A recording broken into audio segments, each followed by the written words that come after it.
Hey guys, and welcome back to this channel. In this video, I'll be showing you guys how you can use the fairy color and grow a garden.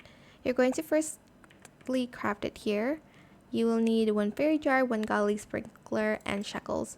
It basically calls any loose fairy in the map. So as you can see, there's one there, and I'm too lazy to get it. So I'm just going to use my fairy color.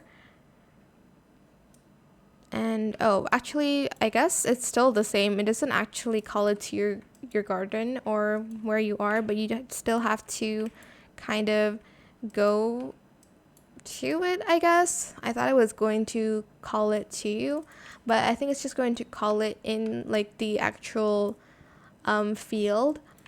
So you can either catch it or interact with it so it can give your plants the glimmering mutation.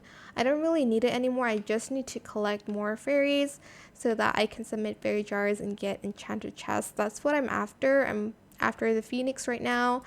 I'm still after the cockatrice, but I still haven't gotten it yet.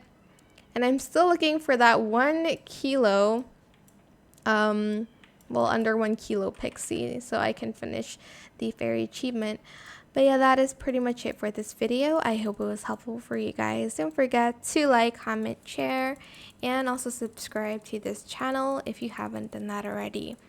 If you have any more questions about this video, just leave it in the comment section down below. I will try my best to answer them all for you guys. And if you found this video helpful, please click the thanks button as well. That is it. Thank you so much for watching. Bye.